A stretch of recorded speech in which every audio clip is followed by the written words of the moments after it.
You are watching Maulana Anis Bilgrami. Please subscribe. Also, don't forget to like, comment, and share.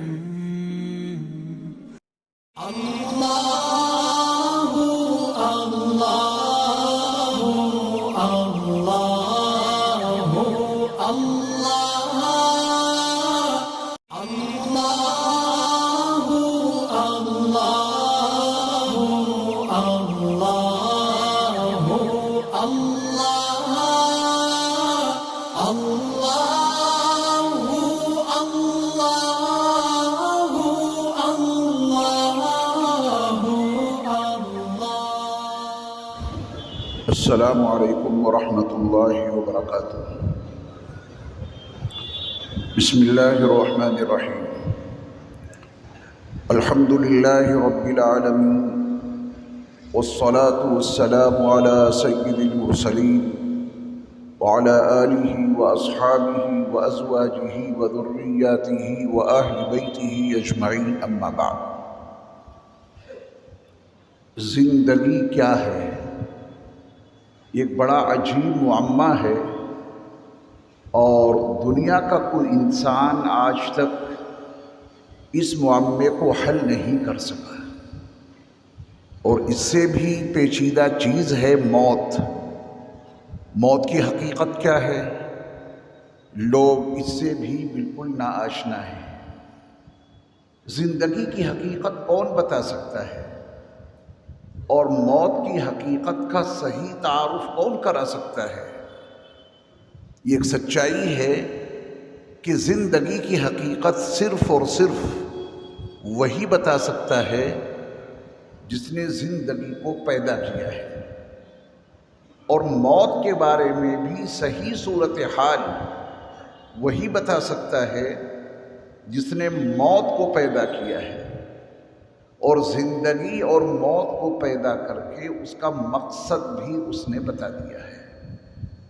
آپ دنیا کے کسی انسان سے معلوم کریں زندگی کیا ہے، تو اولاً تو انسان اس کے بارے میں کچھ بتا نہیں پائے گا، اور جو کچھ وہ بولے گا وہ عین حقیقت کے خلاف ہوگا۔ جس زمانے میں نبی آخر الزمان حضرت محمد صلی اللہ علیہ وسلم تشریف لائے، اور جس ماحول میں آپ برپا ہوئے، وہاں موت اور زندگی کا ایسا تصور تھا جو عین حقیقت کے خلاف تھا۔ موت کے بارے میں تو ان کا نظریہ قرآن میں ان الفاظ میں مذکور ہے: ان ہی الا حیاتنا الدنیا نموت ونحیا وما نحن بمبعوثین۔ پر جو کچھ ہے یہ دنیا کی زندگی ہے، یہی ہمارا مرنا، یہی ہمارا جینا، ہمیں اٹھایا نہیں جائے گا۔ موت کی وہ حقیقت جو نبی آخر الزمان حضرت محمد صلی اللہ علیہ وسلم نے اپنے اولین مخاطبین کو سمجھائی، وہ بالکل برعکس ہے اس کے۔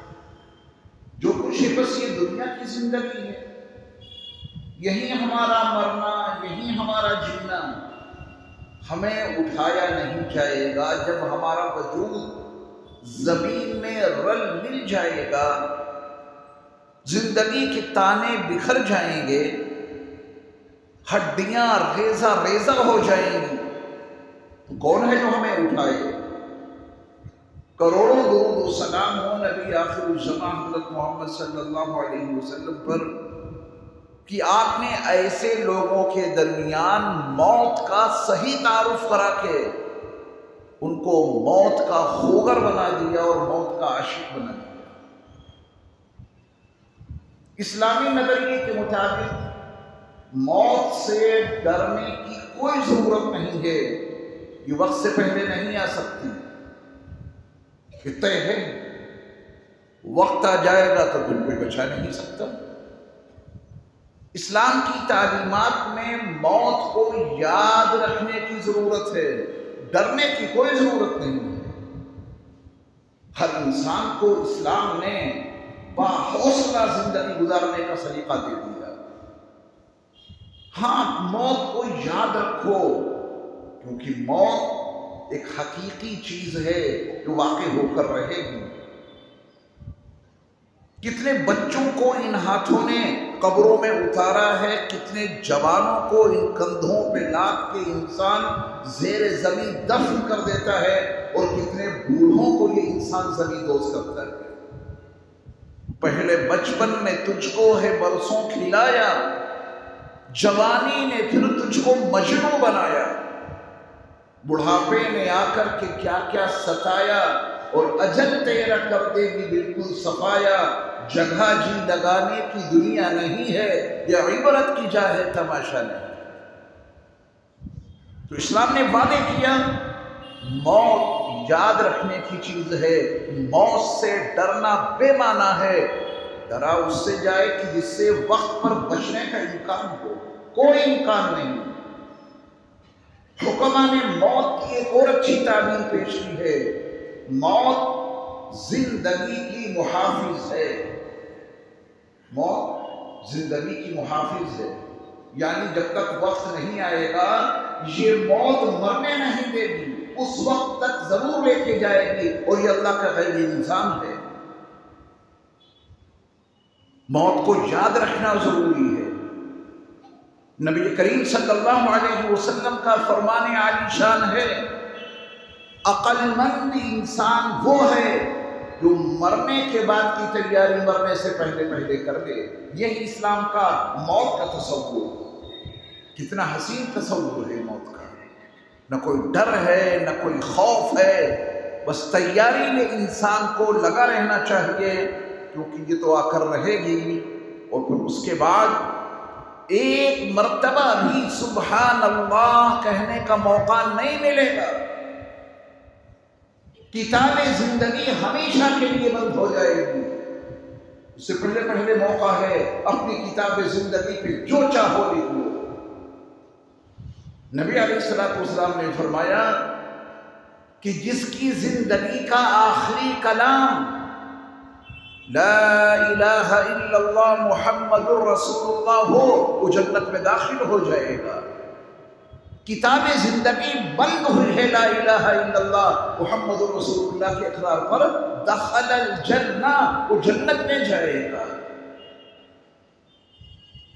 جنت کی نعمتوں کو قرآن سے پوچھئے، احادیث مبارکہ سے معلوم کیجئے کہ جنت کی نعمتوں کے احوال کیا ہوں گے۔ رب کعبہ کی قسم منہ میں پانی آ جاتا ہے۔ قرآن نے اس اسلوب میں جنت کی نعمتوں کو بیان کیا ہے، احادیث مبارکہ میں جنت کی نعمتوں کے تذکرے اس انداز میں موجود ہیں، ان کو سننے کے بعد ان نعمتوں کو پانے کے لیے انسان میں جذبہ بیدار ہو ہی جاتا ہے۔ دنیا میں مجھے پیاس لگی، میں کہوں گا پانی دے دیجئے، بھوک لگی کھانا دے دیجئے۔ یہ میں ہی نہیں، دنیا کا ہر انسان اپنی ضروریات کا اظہار زبان سے کرتا ہے۔ کیا جنت میں بھی ایسا ہوگا؟ نہیں۔ قرآن مقدس کے 11ویں پارے میں سورہ یونس کے پہلے رکوع کے اخیر میں اللہ رب العزت والجلال نے جنت کی نعمتوں کے تذکرے، وہاں زندگی کیسے گزرے گی، اس کے احوال اللہ نے دنیا میں کیوں بیان کیے؟ اسی لیے کہ کسی انسان کو موت سے ڈر نہ لگے، ان نعمتوں کو پانے کے لیے وہ بے قرار ہو جائے۔ مرنا تو سب کو ہے، کوئی مرنے کے بعد جہنم کا ایندھن بنے گا، اور کوئی مرنے کے بعد جنت کی لافانی نعمتوں کا حقدار بن جائے گا۔ دعواہم فیہا سبحانک اللہم، یہ جنتی زندگی کا ماحول قرآن نے بیان کیا ہے۔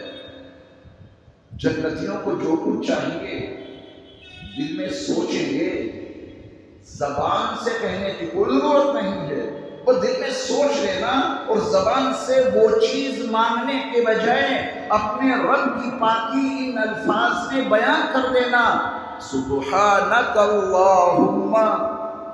یہ میں نے ابھی آپ کے سامنے جملہ پڑھا، آپ بتائیے میری مانگ کیا ہے؟ آپ نے میری زبان سے سبحانک اللہم سنا، میری طلب آپ کو معلوم ہوئی، میری ضرورت آپ کو معلوم ہوئی، میری خواہش آپ کو معلوم ہوئی؟ آپ کہیں گے تو اللہ کا ذکر کر رہے ہیں، انہیں پانی کیوں دیں؟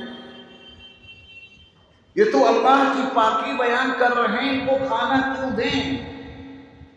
لیکن جنتی انسان کا حال یہ ہوگا جو قرآن نے بیان کیا ہے، دعواہم، مانگ ان کی سبحانک اللہم، یہ مانگ ہوگی، دل میں سوچیں گے جو، پھر زبان سے کہیں گے سبحانک اللہم۔ اسی تفسیر میں مفسرین نے جو حدیث کوٹ کی ہے ذرا اس کو توجہ سے سننا۔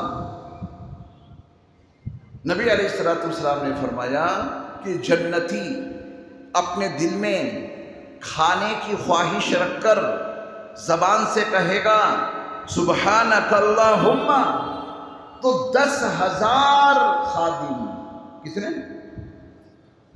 سچی صحیح حدیث سنا رہا ہوں آپ کو، 10,000 خادم 10,000 پیالوں میں انواع و اقسام کے کھانے لے کر اس جنتی کے پاس پہنچ جائیں گے، کیونکہ تم نے کہا ہے دل میں کھانے کی تمنا رکھ کر سبحانک اللہم۔ ایسی نعمتوں کو پانے کے لیے جو بیچ میں رکاوٹ ہے وہ موت ہے۔ اس رکاوٹ کو کون نہیں ختم کرنا چاہے گا؟ یہ ہے اسلام کا تصور موت۔ کہیں بھی اسلام نے موت سے نہیں ڈرایا ہے، نہ موت سے ڈرنے کی کوئی ضرورت ہے۔ موت کو یاد رکھنے کی ضرورت ہے، مرنا بہرحال ہے، مرنے کی بات کی تیاری نہیں کرنا ہے۔ کتاب زندگی بند ہو گئی تو پھر کچھ نہیں۔ کتاب زندگی کے بند ہونے سے پہلے جو تیاری ہو گئی وہی کام میں آئے گی۔ زندگی کیا ہے؟ چلیے قرآن کی ایک آیت آپ سنیے، تبھی یہ مضمون آپ سمجھ پائیں گے۔ تبارک الذی بیدہ الملک، اللہ اکبر، اللہ نے اپنی شان بیان کی ہے، وہو علی کل شیء قدیر، اس میں بھی اللہ تعالیٰ نے اپنا جاہ و جلال بیان کیا ہے۔ اور پھر فرمایا الذی خلق الموت والحیاة، وہ اللہ ہی ہے جس نے موت اور زندگی کو پیدا کیا ہے۔ موت ایک وجودی چیز کا نام ہے، یہ نہیں کہ صاحب یہ لائٹ جل رہی ہے اور آپ نے بٹن دبا دیا، کرنٹ وہاں پہنچا نہیں تو لائٹ بند ہو گئی، یہ موت کا تصور ہے؟ نہیں۔ یہ زندگی کا تصور ہے؟ نہیں۔ آپ نے بٹن دبایا اور لائٹ جل گئی، یہ زندگی کا تصور نہیں ہے۔ الحیاء ایک وجودی چیز ہے، الموت بھی ایک وجودی چیز ہے۔ الذی خلق الموت والحیاۃ، وہ اللہ ہی ہے جس نے موت کو اور زندگی کو پیدا کیا۔ موت کو کس نے پیدا کیا؟ اللہ نے۔ اور زندگی کو کس نے پیدا کیا؟ اللہ نے۔ وہ جسے زندگی عطا کرتا ہے وہ زندہ ہو جاتا ہے، پھر کسی کو اس کی زندگی لینے کا حق نہیں ہے۔ زندگی لینے کا حق صرف اس کو ہے جس نے زندگی دی ہے۔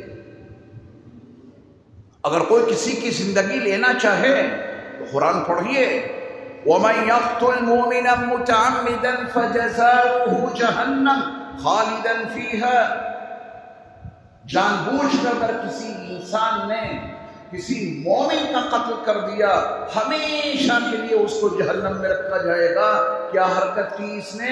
حرکت یہ کی کہ جس کو زندگی اس نے دی نہیں تھی اس کی زندگی لے کیسے؟ کوئی حق نہیں۔ آپ قرآن و حدیث کی تعبیرات پڑھیں دم رہ جائیں گے۔ اگر کوئی انسان کسی انسان کی زندگی لے لے، قرآن نے اسے موت نہیں کہا ہے، اسے قتل کہا ہے۔ یہ فرق سمجھیے گا۔ اللہ قتل نہیں کرتا، اللہ موت دیتا ہے۔ یہ انسان قتل کر سکتا ہے، کسی کی زندگی کو لے سکتا ہے، تو قرآن نے اسے موت سے تعبیر نہیں کیا، اس کو قتل سے تعبیر کیا ہے، کیونکہ نہ اس نے کسی کو زندگی دی ہے نہ اس کو کسی کی زندگی لینے کا حق حاصل ہے۔ تو الذی خلق الموت والحیاء، وہ اللہ ہی ہے جس نے موت اور زندگی کو پیدا کیا۔ ہم اور آپ اس وقت الحی ہیں، زندہ زندہ ہیں، مگر اس دنیا میں زندہ رہیں یا نہیں۔ ہمارے اور آپ کے وجود میں کوئی ایک زندگی ہے؟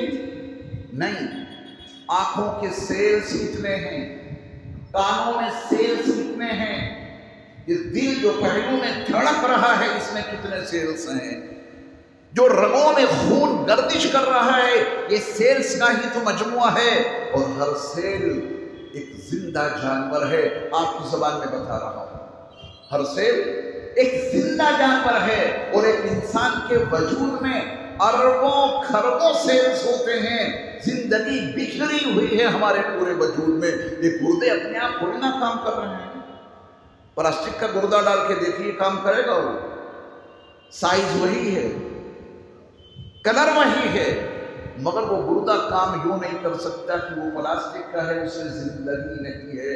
وہ پیشاب کو فلٹر نہیں کر سکتا، وہی گردہ پیشاب کو فلٹر کر سکتا ہے جو خود زندہ ہو۔